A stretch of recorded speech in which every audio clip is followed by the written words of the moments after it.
I was 23 summer everything went wrong, young enough to think nothing could touch me, and dumb enough to believe the mountains would let me walk out unchanged. Me, Caleb, and Travis had been chasing caves since high school, mapping little holes nobody cared about in the Blue Ridge. That August we heard about Devil's Throat, an old limestone system up near the Parkway, milepost 187. The locals called it cursed, said moonshiners used it during Prohibition, and some never came back out. But we figured that was just talk to keep tourists away. We wanted something raw, something nobody had posted on the forums yet. So we parked Caleb's beat-up Tacoma at a pull-off just after sunset, slung our packs, and started up the deer trail with nothing but headlamps and too much confidence. The entrance was a slit in the hillside you could miss if you blinked, half hidden by rhododendron thick enough to scratch your arms bloody. We wriggled through on our bellies, packs scraping rock against rock, and the forest noise cut off like someone flipped a switch. Inside it was cooler, the kind of damp cold that finds your bones quick. Our lights carved tunnels of white in the dark, catching fight away up thick as fishing line and the glitter of gypsum flowers. For the first IWF felt like any other cave. Tight squeezes, little drops you had to chimney down, the steady drip of water somewhere far off. We joked about finding a steel or a skeleton in overalls. Travis kept humming old murder ballads just to hear the echo. Then came the crawl. It was a body-length tube no wider than a coffin, water trickling down the middle so you had to keep your face turned sideways to breathe. I went second. Halfway through, the air changed. It got heavy, thick, like trying to breathe in someone's lung. My lamp dimmed for no reason, battery was fine, but the beam turned sickly yellow. That's when I heard it. Boo. Soft, close, right at my ear. The nickname my mama gave me when I was 4 years old and too scared of the dark to sleep without the hall light on. She died when I was 12, took that name to the grave with her. Nobody left alive even knew it. I rose, cheek pressed to wet rock, heart hammering so hard I felt it in my teeth. I told myself it was the cave playing tricks, pressure on the eardrums, anything rational.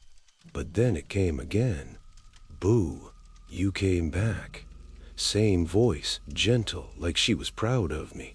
Caleb was 10 feet ahead and Travis right behind. Neither one reacted. I whispered, "You guys hear that?" They didn't. I crawled the rest of the way out, shaking, trying to laugh it off as hypoxia, some stupid shit. But the whisper followed me. We dropped into a walking passage tall enough to stand in, walls scalloped from ancient floods.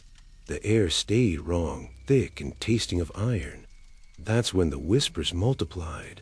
Not loud, never loud, just constant, overlapping, like a congregation murmur-endured prayer.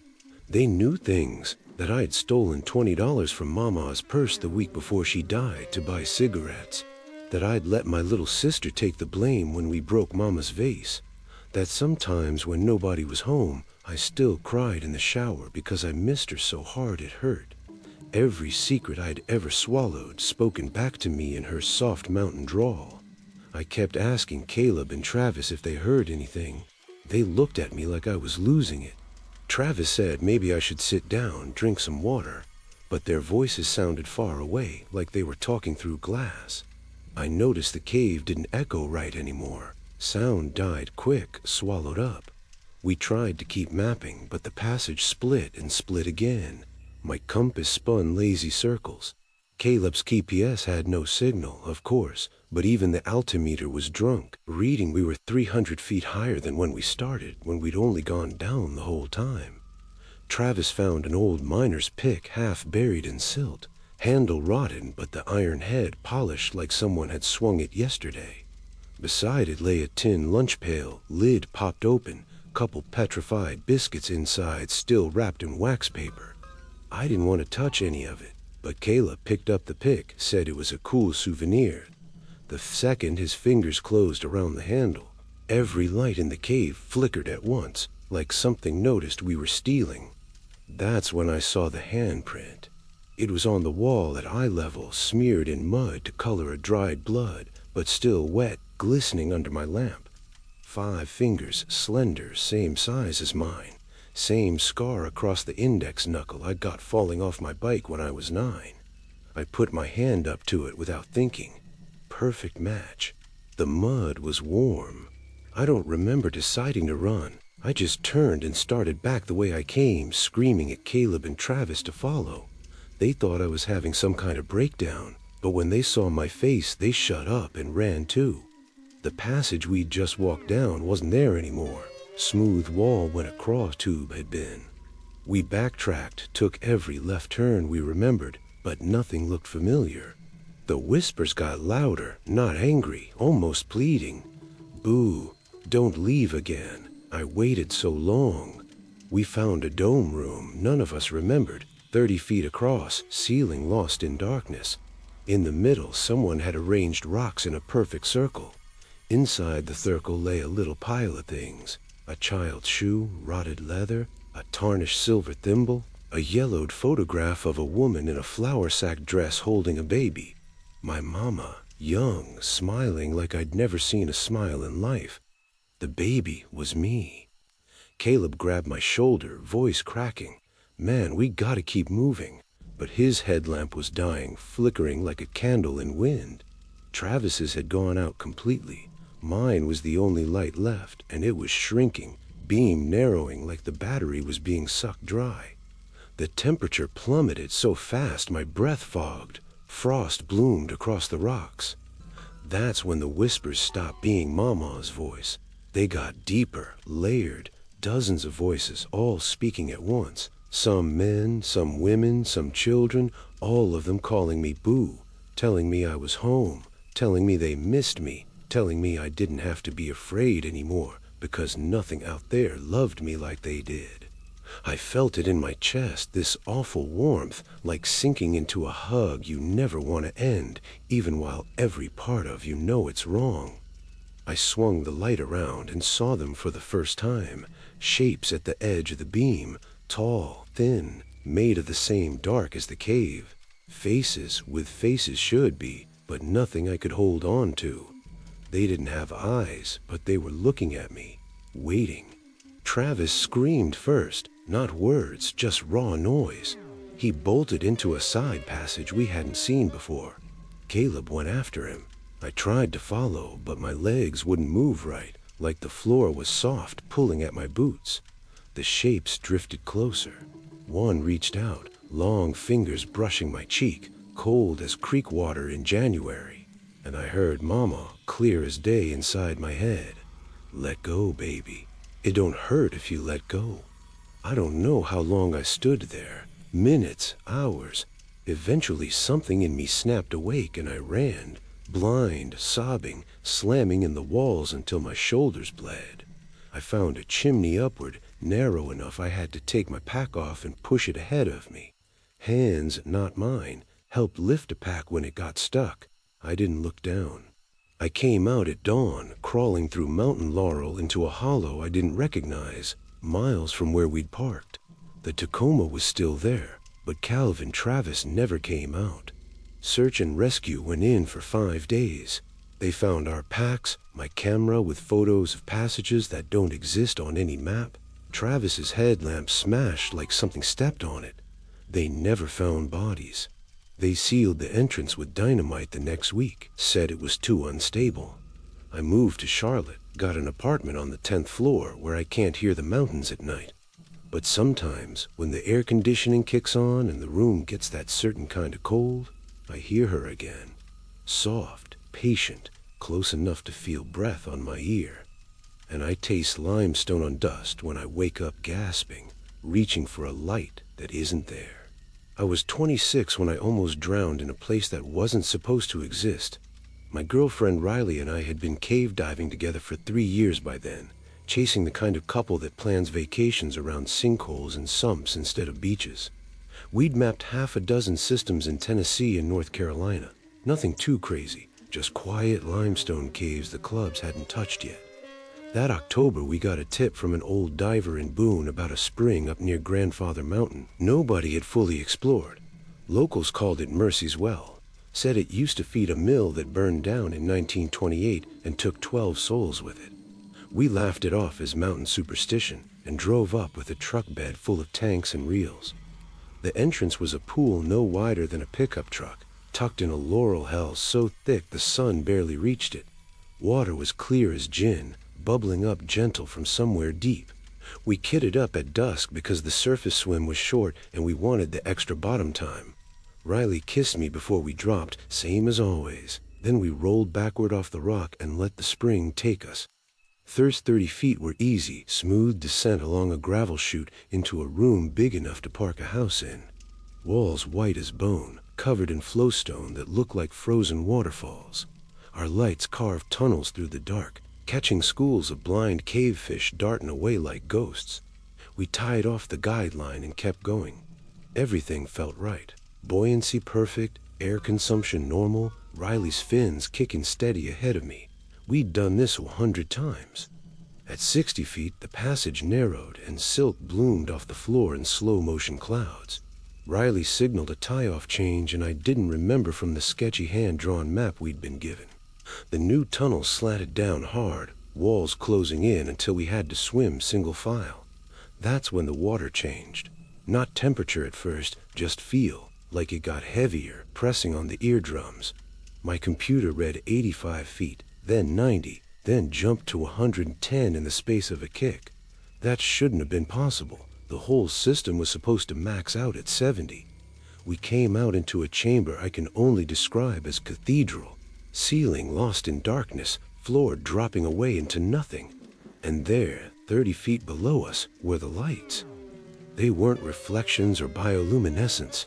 They were orbs, perfect spheres the size of softballs, glowing soft blue-white, arranged in neat rows like graves in an old churchyard.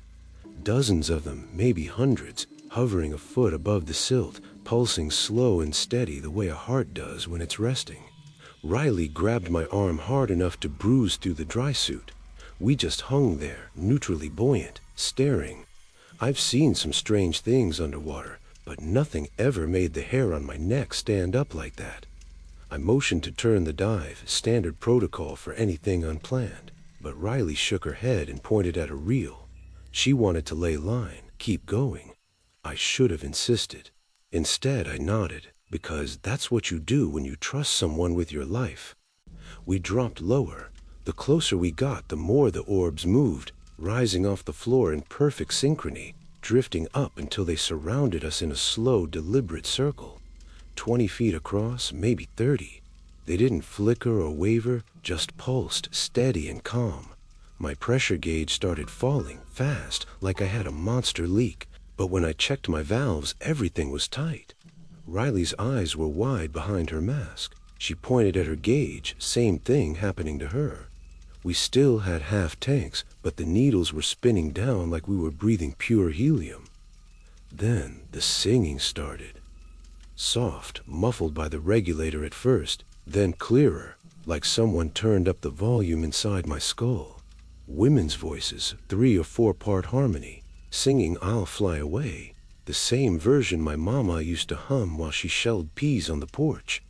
Every diver knows sound travels strange underwater, but this was impossible.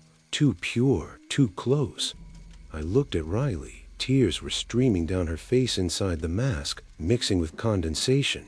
She was hearing it too. The water warmed. 10 degrees, maybe 15 in the space of a minute. Not the gentle warmth of a thermocline, but thick, almost hot, like stepping into a bath someone bled in. The orbs tightened their circle, drifting closer until I could see my reflection in them, distorted, smiling. I wasn't smiling. Riley reached for me, fingers trembling, and when our gloves touched, I felt her shaking so hard, the vibration traveled up my arm. I kicked for the line, hard. Panic kicks, the kind instructors tell you never to do because you'll silt out everything. Didn't care. The orbs followed, rising with us, keeping that perfect formation. Every few feet another row appeared below, more lights, stretching down into the dark like the chamber had no bottom. The singing got louder, sweeter, wrapping around us like a lullaby you don't want to fall asleep to. At 40 feet, my computer screamed low air warning, even though the gauge still read 1,000 psi. Riley's did the same. We dumped our weights, emergency ascent, the one thing you're never supposed to do in a cave, but the surface felt a lifetime away. The orbs kept pace, pulsing brighter, until the water around us glowed like moonlight. I remember looking up and seeing the cave ceiling smooth flowstone, and my own face staring down, smiling that same wrong smile, waving gently like it was saying goodbye. We blew through the entrance pool like cannon shots. I hit the surface gasping, ripping my regulator out, coughing up lungfuls of metallic-tasting water. Raleigh came up seconds later, screaming my name, voice raw. We crawled onto the bank and lay there shaking while the moon came up cold and indifferent over the ridge. We lost 2 full stages of air each that never got used. Computers logged bottom times twice as long as we were actually down. The guideline we laid, when we went back the next day with the sheriff's dive team, it ended in a knot 30 feet in, like we just tied it off and vanished. No side passage, no cathedral chamber, just a blank wall of limestone. Riley left me 6 months later, said every time she closed her eyes she heard singing and felt warm water closing over her head.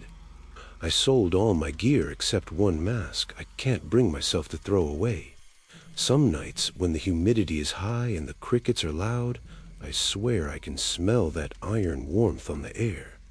And if I go outside and look at the moon on water, any water, I see those lights waiting underneath, patient as grief, still arranged in perfect rows. I haven't been swimming since, not even in a pool. I've always been drawn to places people abandon. Old barns with the roofs caved in, family cemeteries swallowed by kudzu, mines that shut down before my granddaddy was born. Something about the quiet left behind when folks walk away gets under my skin in a way I can't explain. That's why, back in the fall of 2019, I found myself driving alone up an overgrown logging road outside Luray, chasing rumors of a limestone workings the county had forgotten about since the 1930s. They called it the Old Dominic Mine on the tax maps, but locals just said the hole that took the Dominic boys, and wouldn't talk more. The entrance was nothing dramatic, just a rusted iron gate hanging crooked on one hinge, half covered in poison ivy. I slipped through at midday with a single pack, 3 lights, and enough food for a long day trip. I wasn't stupid enough to go overnight solo, but I figured 8 or 10 hours would let me see what nobody else had bothered with in 90 years. The air coming out of the gate smelled like wet pennies and leaf mold, cool and heavy, the way only mountain stone can hold a smell. First few 100 yards were easy walking, tall stumps where they'd followed a thick vein decades ago. My footsteps echoed clean and sharp, the way they're supposed to. I took pictures of rusted ore carts still on the tracks, drill steel land like pickup sticks, names and dates carved into the soft limestone. JD 1924, TR loves M forever, normal stuff. I was grinning like a kid on Christmas. Then the passage narrowed and the ceiling dropped, and I had to duck walk for a while. Water dripped steady from cracks overhead, plunking into black pools that hadn't seen daylight since Roosevelt was president. My headlamp carved everything into hard white and shadow, and the echoes changed. They got softer, rounder, like the cave was swallowing them. I didn't think much of it until I stopped to tie my bootlace and realized the dripping had quit. Everything had quit. No air movement, no water sound, just my own breathing loud in my ears. That's when I heard the first footstep behind me. Not loud, just a deliberate scuff, like someone in soft shoes setting a weight down careful. I turned fast, light swinging. Nothing but empty passage and my own prints in the dust. I laughed at myself, the sound flat and wrong, and started walking again. 10 steps later, it happened again. Scuff, pause, scuff, matching me exactly. Same cadence, same heaviness. I stopped dead. The second set stopped with me, a half beat behind, like an echo that had learned manners. I told myself it was my own sound bouncing weird off the low ceiling. Caves do that. I've heard my voice come back at me hours later in big systems. But these weren't echoes. They had weight. You feel it in your chest when something real moves rock dust. I picked up the pace. The footsteps picked up with me. Not faster, not slower, just perfect rhythm, like we'd been walking together our whole lives. I started varying it on purpose. 2 quick steps, 1 long, stop sudden, and every time they copied me clean. My mouth went dry. The air tasted thicker, like breathing through wet wool. I swung my light back again and again, catching only blank wall and those same 2 sets of prints stretching behind me. Mine, deep vibram lugs, and beside them, a second track, barefoot, long and narrow, toe splayed like somebody who never wore shoes a day in their life. I don't mind telling you I ran then. Not smart in a mind you don't know, but the body decides some things for you. I sprinted down the passage, boots hammering, breath sawing in and out, and those bare feet kept perfect time. Slap, slap, slap on the stone, never falling behind, never gaining. The beam of my headlamp jittered wild, throwing shadows that looked like arms reaching. The passage twisted and split, and I took turns at random, hard jackhammering so hard I saw red at the edges. I found a side drift barely shoulder wide and dove in, killing every light at once. Total dark, the kind that has weight. I pressed my back to the wall, hand clamped over my mouth to quiet my breathing. Sweat ran cold down my spine. For a long minute there was nothing but my pulse in my ears. Then the footsteps entered the drift. Slow now, patient, scuff, drag, scuff, drag. They walked the length of the passage like they knew exactly where I was standing. I felt the air move past me, close enough the hair on my arms lifted. They stopped inches away. I could hear breathing, soft and steady, not winded at all. Warm breath touched the back of my neck, carrying that loamy smell you get after summer rain has soaked the leaves for days. It stayed there, patient, waiting for me to move or scream. I didn't. I stood frozen until my legs shook, counting heartbeats like rosary beads. Minutes or hours, I couldn't tell. Finally, the breathing withdrew. The footsteps started again, moving away, slow, deeper into the mountain. When I thought I couldn't stand another second, I snapped my light back on. The passage was empty. My muddy boot prints led in and stopped where I stood, right beside them. The barefoot track continued on past me, deeper, like whoever it was had simply walked through the wall. I don't remember to run out. I have flashes, scraping my elbows raw on low ceilings, dropping my pack and leaving it, sobbing so hard I almost threw up. I burst out of the gate into late afternoon sun that felt too bright, too warm, like I'd been underground for days instead of hours. Sat on the ground shaking until full dark, afraid to leave in case something followed me to the truck. I went back a week later with 2 friends who thought I'd cracked. We found my pack exactly where I dropped it, untouched. The side drift was there, narrow and dry, and the tracks were still in the dust. Mine ended abrupt, the barefoot ones continuing on, deeper, like whoever it was had simply walked through the wall. I don't remember to run out. I have flashes, scraping my elbows raw on low ceilings, dropping my pack and leaving it, sobbing so hard I almost threw up. I burst out of the gate into late afternoon sun that felt too bright, too warm, like I'd been underground for days instead of hours. Sat on the ground shaking until full dark, afraid to leave in case something followed me to the truck. I went back a week later with 2 friends who thought I'd cracked. We found my pack exactly where I dropped it, untouched. The side drift was there, narrow and dry, and the tracks were still in the dust. Mine ended abrupt, the barefoot ones continuing on, deeper, like whoever it was had simply walked through the wall. I don't remember to run out. I have flashes, scraping my elbows raw on low ceilings, dropping my pack and leaving it, sobbing so hard I almost threw up. I burst out of the gate into late afternoon sun that felt too bright, too warm, like I'd been underground for days instead of hours.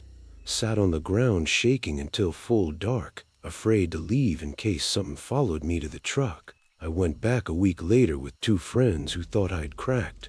We found my pack exactly where I dropped it, untouched. The side drift was there, narrow and dry, and the tracks was still in the dust. Mine ended abrupt, the barefoot ones continuing on, deeper, like whoever it was had simply walked through the wall. I don't remember to run out. I have flashes, scraping my elbows raw on low ceilings, dropping my pack and leaving it, sobbing so hard I almost threw up. I burst out of the gate in the late afternoon sun that felt too bright, too warm, like I'd been underground for days instead of hours. Sat on the ground shaking until full dark, afraid to leave in case something followed me to the truck. I went back a week later with two friends who thought I'd cracked. We found my pack exactly where I dropped it, untouched. The side drift was there, narrow and dry, and the tracks were still in the dust. Mine ended abrupt, the barefoot ones continuing on, deeper, like whoever it was had simply walked through the wall. I don't remember to run out. I have flashes, scraping my elbows raw on low ceilings, dropping my pack and leaving it, sobbing so hard I almost threw up. I burst out of the gate into late afternoon sun that felt too bright, too warm, like I'd been underground for days instead of hours. Sat on a ground shaking until full dark, afraid to leave in case something followed me to the truck. I went back a week later with two friends who thought I'd cracked. We found my pack exactly where I dropped it, untouched. The side drift was there, narrow and dry, and the tracks were still in the dust. Mine ended abrupt, the barefoot ones continuing on, deeper, like whoever it was had simply walked through the wall. I don't remember to run out. I have flashes, scraping my elbows raw on low ceilings, dropping my pack and leaving it, sobbing so hard I almost threw up. I burst out of the gate into late afternoon sun that felt too bright, too warm, like I'd been underground for days instead of hours. Sat on the ground shaking until full dark, afraid to leave in case something followed me to the truck. I went back a week later with two friends who thought I'd cracked. We found my pack exactly where I dropped it, untouched. The side drift was there, narrow and dry, and the tracks was still in the dust. Mine ending abrupt, the barefoot ones continuing on until the passage pinned shut. I took photos with hands that wouldn't stop trembling. You can see it clear as day. Two sets of prints, side by side, like we'd been walking together the whole time. My friend said maybe a squat or maybe some homeless guy living deep, but there were no food wrappers, no bedding, no sign anybody had been eating or sleeping or living. Just those prints, long and narrow, hidden in a stone that hasn't been broken since the glaciers left. I keep the memory card in a drawer I never open. Some nights when the house is quiet and the windows are shut tight, I swear I hear it again. That deliberate scuff, pause, scuff, pause, keeping perfect time with my heartbeat. And I wonder if one day I'll stand up from this chair and start walking, and those bare feet will fall in beside me, patient as ever, leading me back to the long way home. The summer of 2021 was hotter than the hinges of hell, and the only place they felt bearable was underground. Me and my buddy Jonah had permits to survey a newly blown entrance in the Jefferson National Forest, part of an old car system the Forest Service finally decided to map after a hiker fell in and broke his leg. They called it Carter's Resurgence on the paperwork, but the Ridge folks still knew it as Little Lost Lady Cave, though none of them would say why when we asked. We parked Jonah's Jeep at the end of a washed-out fire road, hiked the last mile with packs heavy enough to make us curse every step, and found the entrance yawning open like the mountain had just sighed and gave up a secret. It was a beautiful hole, clean limestone lip, cold air rolling out thick as creek fog, the smell of deep thyme and water. We rigged a hand line for the 30-foot drop, clipped in and rappelled in the cool dark that swallowed the July heat whole. Our voices bounced clean and bright at first, the way they do when stone is happy to talk back. We set station 1 right at the bottom, tied nylon flagging tape, and started walking downstream along a pretty little canyon passage that looked like God had taken a butter knife to the rock. We'd been in maybe 2 hours, 3 hours, far enough that daylight was only a memory, when we rounded a bend and saw her. A little girl, couldn't have been more than 8 or 9, sitting on a chest-high boulder in the middle of the passage. Flour sack dress the color of weak coffee, hair in 2 uneven braids, barefooted, knees drawn up, crying quiet like she didn't want to be a bother. The beam of my headlamp caught the wet on her cheeks and made it shine. Jonah froze beside me. We both knew nobody should be down here, especially not a child dressed like she stepped out of an old tent type. "Hey, sweetheart," I called, soft as I could. My voice cracked anyway. "You okay?" She looked up, big eyes the gray of storm clouds, and wiped her nose on her sleeve. "My brother went on ahead," she said, mountain accent thick as pine pitch. "Said he'd be right back, but he ain't come yet." Jonah and I traded a look that said every curse word we knew. No cell service this deep, of course. We eased closer, hands out like we were calm in a coat. She didn't spook, just watched us with those old eyes in a young face. "We'll help you find him," Jonah told her. "You just stay right close to us, all right?" She nodded and slid off the rock. Her feet never made a sound. We started downstream again, keeping her between us. I tried asking her name, how long she'd been waiting, if her parents knew she was down here, but she only said, "He knows the way out, we just gotta catch him." Every time I glanced back, she was there, 3 steps behind, humming something I almost recognized. The passage widened into a gallery tall enough we couldn't see the ceiling. Water gurgled somewhere below the breakdown floor, and the dust was thick, untouched except for 3 sets of prints now. Mine and Jonah's big lug soles, and her tiny bare feet, delicate as bird tracks. Except the longer we walked, the more of her prints we saw. Not just the fresh ones behind us, but older ones crossing and recrossing the passage, some half covered in silt, some under inches of dust that would take decades to settle. Hundreds of them, thousands, all the same size, same splayed toes, going in circles like she'd been pacing this cave her whole life. Jonah noticed first. He grabbed my arm so hard I felt bruises blooming. "Those ain't from today," he whispered. I looked closer and felt my stomach drop clean through my boots. Some of the prints were under flowstone drips that had built up like candle wax. Years, maybe 50, 60 years of mineral deposits sealing him in. But the girl just kept walking, leaving new ones right beside the ancient ones, humming that half-remembered tune. We should have turned around then. Every ounce of sense I had screamed it. But she looked so small, so lost, and the thought of leaving a child down here, no matter how wrong it felt, was worse than any fear. "He's this way," she said, and darted ahead into a side lead we hadn't flagged yet. We followed, of course we followed. The new passage twisted tight, forcing us to turn sideways, packs scraping. She slipped through easier smoke, always 10, 15 feet ahead, braids bouncing, calling back in that sweet piping voice. "Almost there, almost caught him." A light started doing strange things, dimming, flaring, painting shadows that didn't match our bodies. The air got heavier, tasting of iron and lilies left too long in a vase.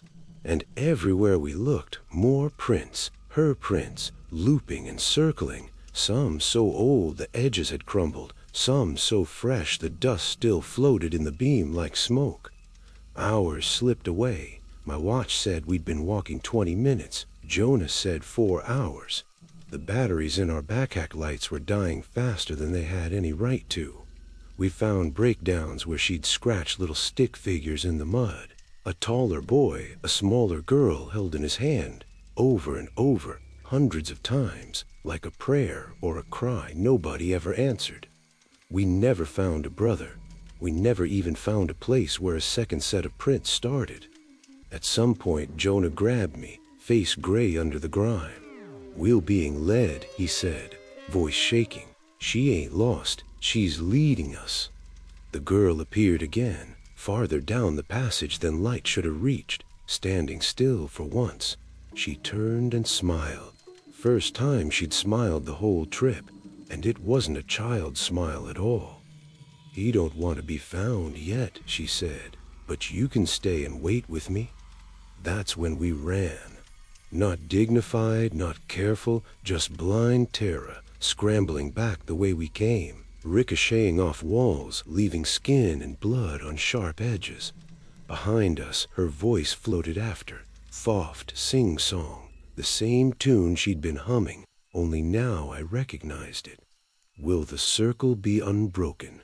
The slow, mournful version my mama sang at funerals.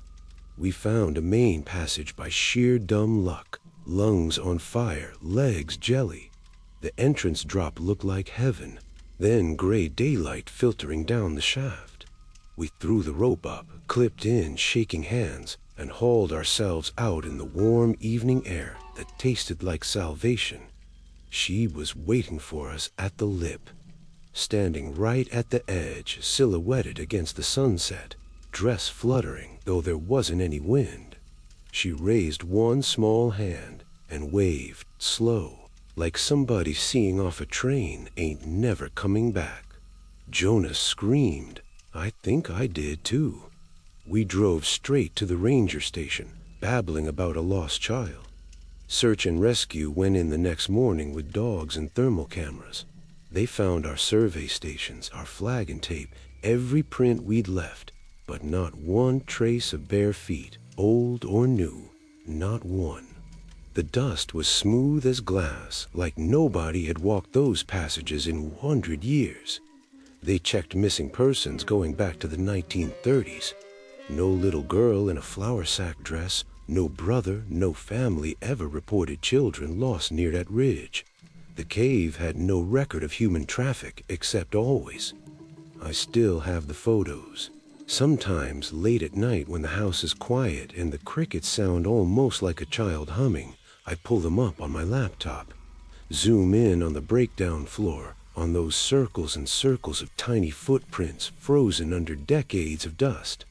And if I look close enough, just at the edge of one frame, there's a smudge that might be a braid or a hand reaching. I haven't been underground since. I can't even walk into a dark basement without my chest closing up. And every time I pass a child on the street with gray eyes and old-fashioned clothes, I look twice.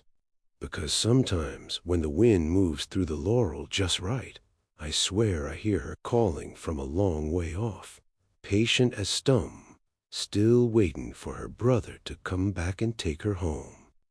The summer of 2018 was the driest anybody could remember in Southwest Virginia.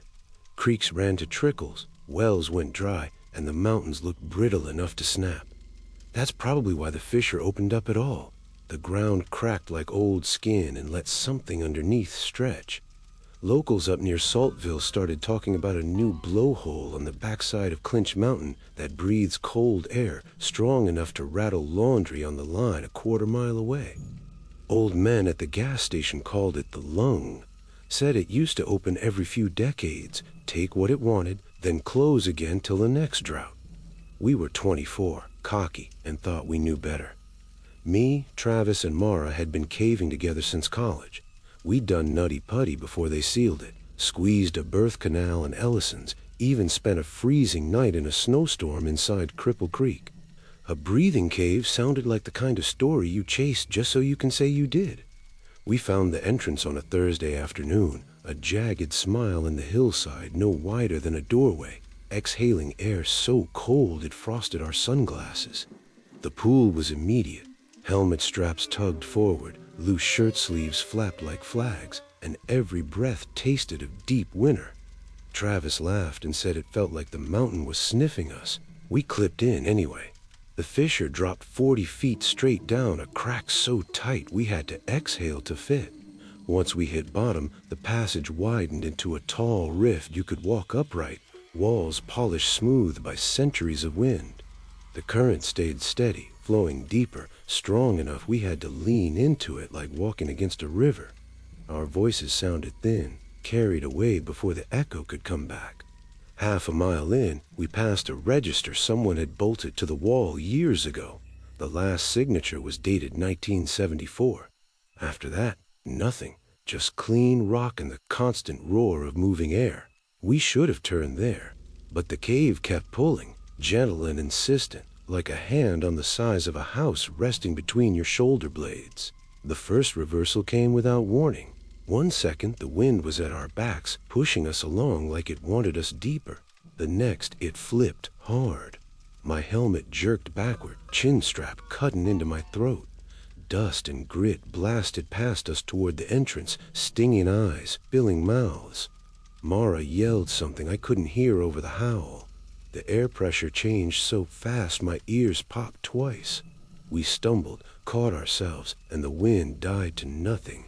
Dead calm. You could hear water dripping somewhere far off, each drop loud as a hammer. Travis turned to me, grinning nervous.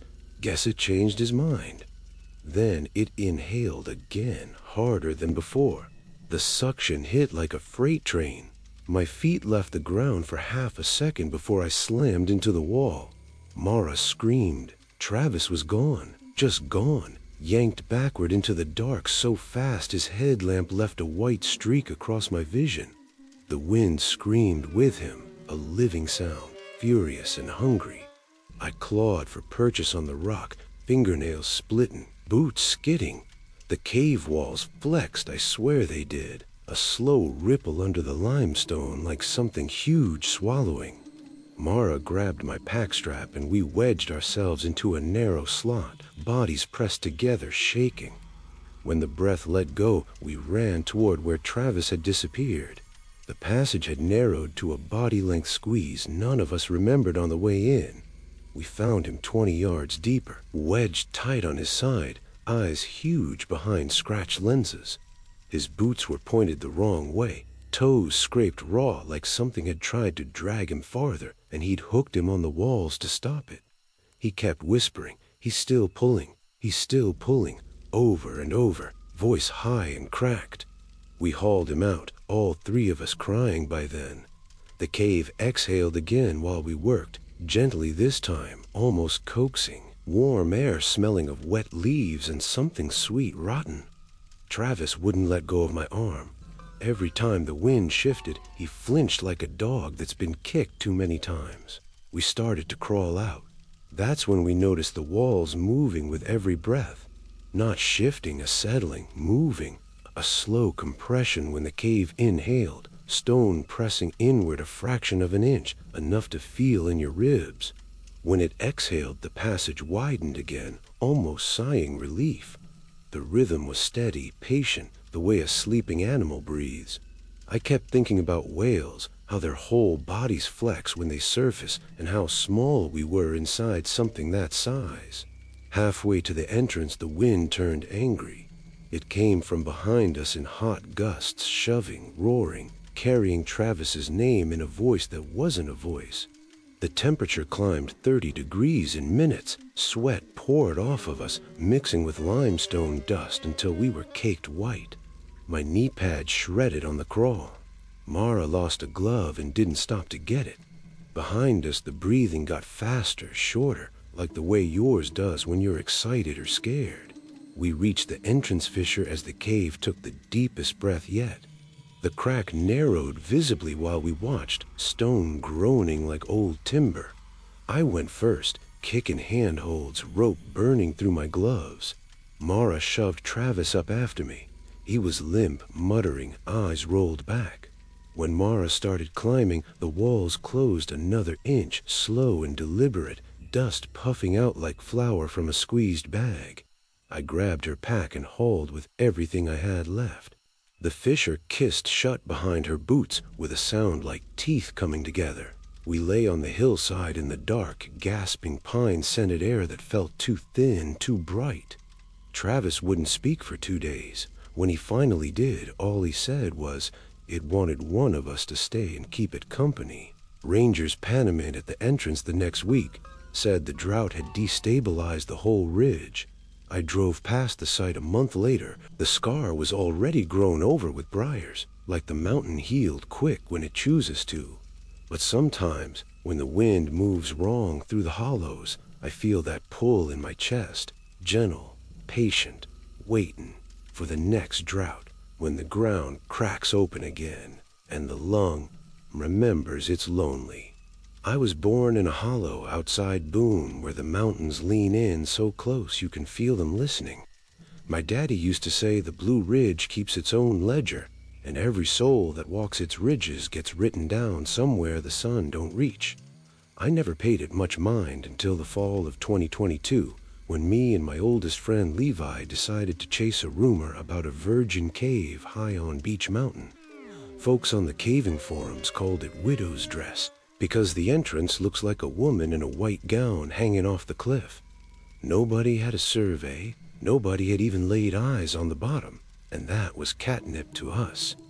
We left the truck before dawn, hiked 3 hours straight up a deer trail so steep we used roots for handholds.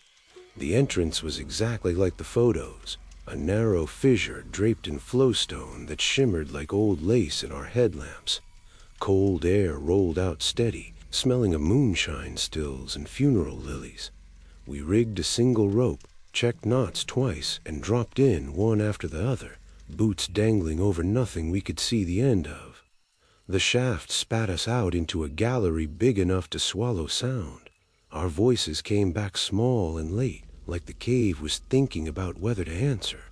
The floor was smooth as a church aisle, coated in calcite so pure it glowed under our lights. We walked maybe half a mile, boots crunching soft, when the walls started talking. Names, hundreds of them, thousands, carved into every surface the flowstone would allow. Some were crude scratches from the 1700s, initials and crosses, dates when George III was still king. Others were crisp, done yesterday, block letters sharp enough to cut your finger on. They marched in spirals up the walls, across the ceiling, down into passages we couldn't see the end of. Men's names, women's, children's, whole families, birth dates, death dates, some dates that hadn't happened yet. I ran my light over him slow, reading like a man in a graveyard who's afraid he'll see his own stone. That's when I found mine. It was chest high on a ripple of flowstone, letters deep and fresh, white scars standing out against the cream rock. My full name, Elijah Caleb McCrae, underlined twice. Below it, the day I was born, June 12, 1996, carved so new the edges still flaked when I touched them. And underneath that, in smaller, careful script, finally came home. My stomach dropped clean through the floor. I called Levi over, voice shaken so bad it echoed wrong. He stared, face going the color of candle wax, and swore on his mother's grave he'd been 10 feet behind me the whole time and never saw me stop, never saw me take a knife to the wall. I hadn't. I knew I hadn't. My knife was still snapped to Mahana's, blade clean. We should have left then. Every instinct I had screamed it. But the cave felt different after that, warmer, like it recognized me. The air moved gentle across my cheek the way my mama used to when she checked for fever. I told myself it was imagination, told myself harder when the name started whispering.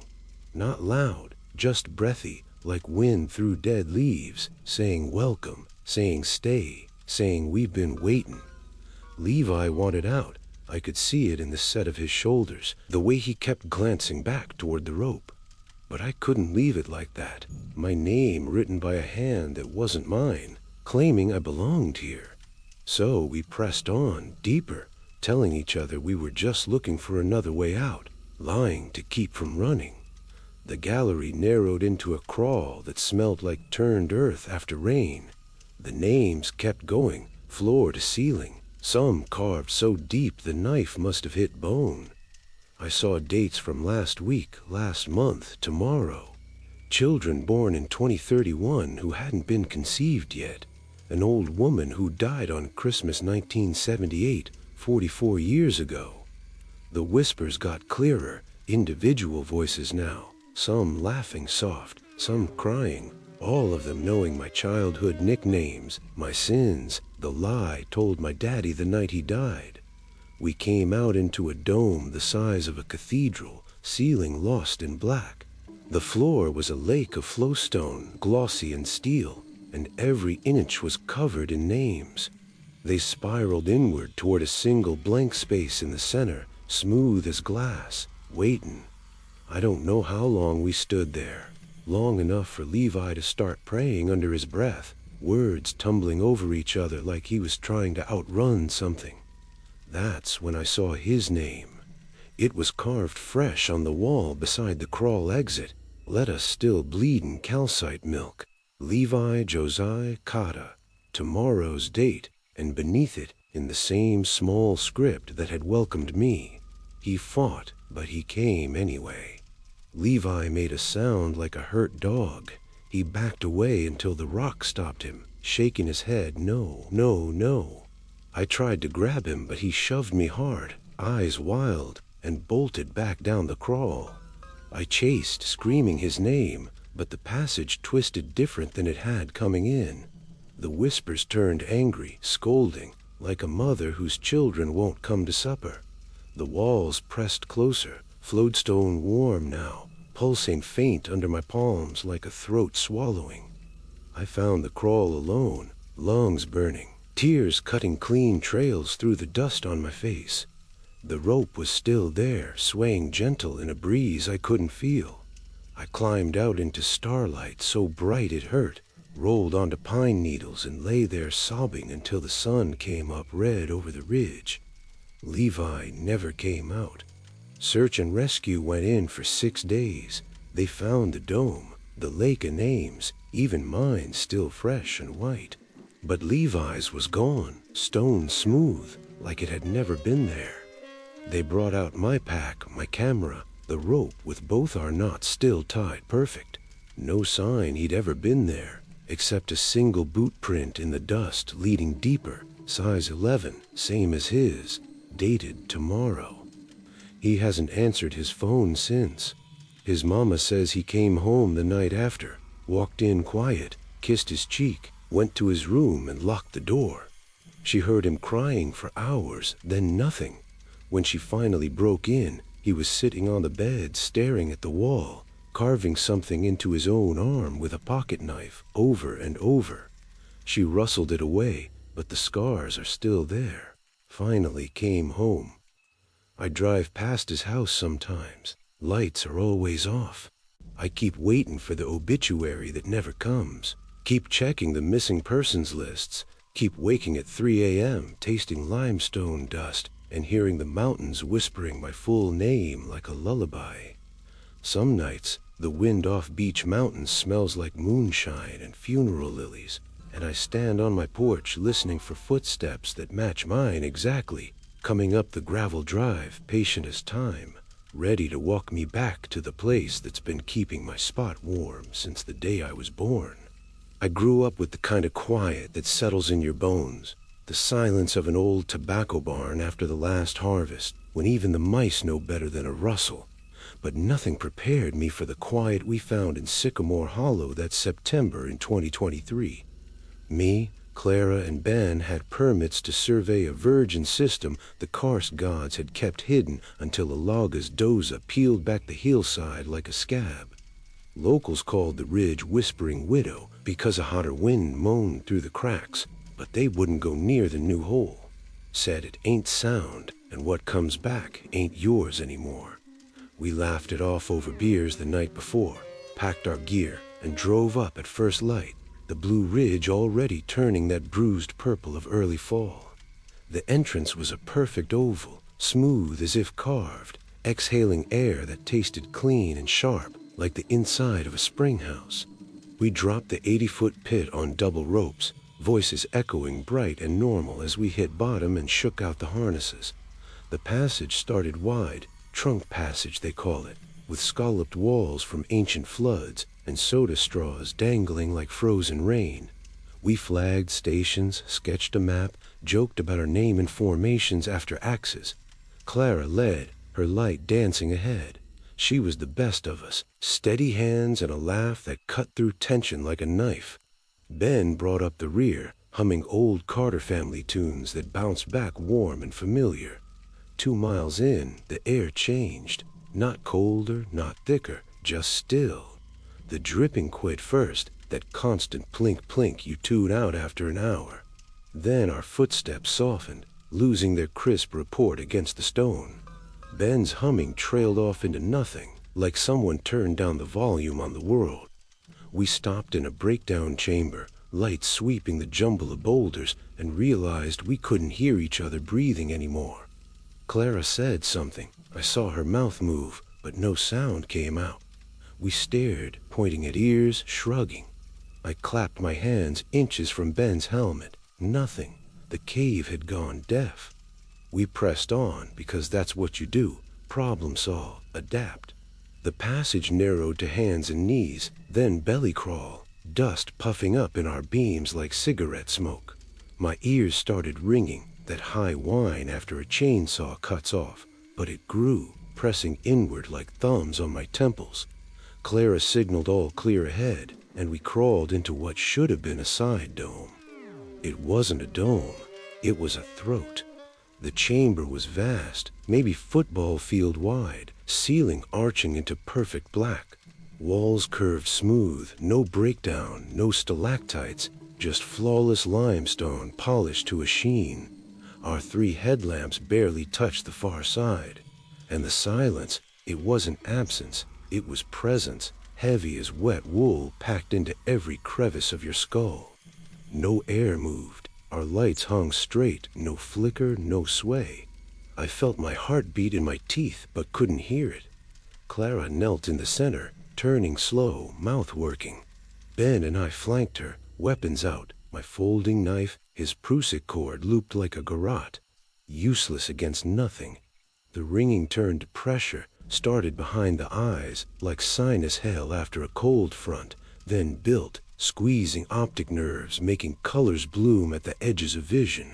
I gripped my helmet, thinking maybe a blowout gasket, carbon monoxide, anything explainable. Clara dropped her sketchbook. Her hands went to her ears, then her helmet straps. She yanked, buckles popping loud in my head. Or did I imagine that? No, the chamber let that sound through, brief and mocking, then it swallowed it. She screamed. I saw it clear, mouth stretching wide, cords standing in her neck, face purple with effort. Veins bulged like earthworms under her skin. But no sound, not a whisper. The silence ate it, ground it to nothing. Ben lunged for her, grabbing wrists, but she fought like a wildcat, nails raking his arms through the coveralls. Silent tears poured down her face, mixing with snot and dust. Her eyes, God, her eyes, rolled white, pleading, begging for noise, any noise. Something moved in the quiet, not sound, but awareness, like fungus tapping the inside of my skull, counting. 1, 2, 3, slow at first, then faster, mechanical, relentless. I shook my head, clapped palms to temples, but it kept going, burrowing deeper. Memories surface unbidden. My little brother's funeral. Dwayne Preacher's words died in that crowded church. The night Daddy walked out, screen door not even squeaking. Clara's voice cracking when she told me about her abortion in 19, the only time I'd seen her cry before. Private things pulled out and laid bare. In the counting, 1, 2, 3, 4, 5. Ben was yelling too now, or trying. Face twisted, spittle flying silent. He dropped the cord, clawed at his own throat. Clara broke free, lunged for a passage out, but veered wrong, slamming in the wall. I tackled her from behind, arms locked around the waist, dragging backward inch by inch. She kicked, elbows like pistons, but I held, whispering nonsense I couldn't hear. Stay with me, it's okay, we're getting out. The countin' hit 500, 600, accelerating, a machine winding up. My vision tottered, nose bled warm over my lips. We crossed the threshold on our bellies, me pushing Clara ahead, Ben shoving from behind. The crawl pinched so tight my shoulders screamed, but then sound crashed back. Drips, echoes, our ragged breathing amplified to thunder. Clara's sobs exploded, raw and animal, filling the passage like flood water. She collapsed face down, heaving, puking bile and cave dust. Ben wrenched beside her, then me, the three of us tangled in a heap, lights jitter and wild shadows. "What the fuck was that?" Ben gasped, voice hoarse. Clara just wept, fists pounding stone, over and over. She wouldn't talk at first. When she did, huddled by the campfire that night with rangers waiting topside, it came in fragments. "It was counting down," she whispered, "from 1,000,000. Every number, my name, our names, things I never told nobody." Ben nodded, pale, said his daddy's belt cracking before it got to 200,000. I didn't tell them about the counting reaching 0 just as we crossed out, or the final tally in my head, 1. We surfaced at midnight, moon full and cold over the hollow. Rangers took statements, called it mass hypoxia, sealed the chamber as unstable. Clara quit caving that night, sold her gear, moved to Florida, teaches yoga now. Last I heard, she sleeps with white noise machines cranked full blast, ocean waves, a rain, anything to drown the quiet. Ben and I went back once, official survey, 6 months later. The chamber was there, same smooth walls, but scarred now with dynamite blasts. Echoes worked fine, air moved normal. We told ourselves it was a fluke, pressure pocket, a bad air. But when I lay in bed alone, windows shut tight against the mountain quiet, I feel it start again. That tap, tap, tap behind the eyes, counting, patient, inching toward 1,000,000. Some nights it gets close, 800,000, 9, and I bolt up sweating, fumbling for the lamp, blasting bluegrass from a phone until dawn. I wonder what happens when it hits 0 this time, out here in the open where there's no crawl to drag you through. And I wonder if Clara hears it too, down in her ocean noise, counting the seconds until the silence comes to collect what it tallied that day in the dark.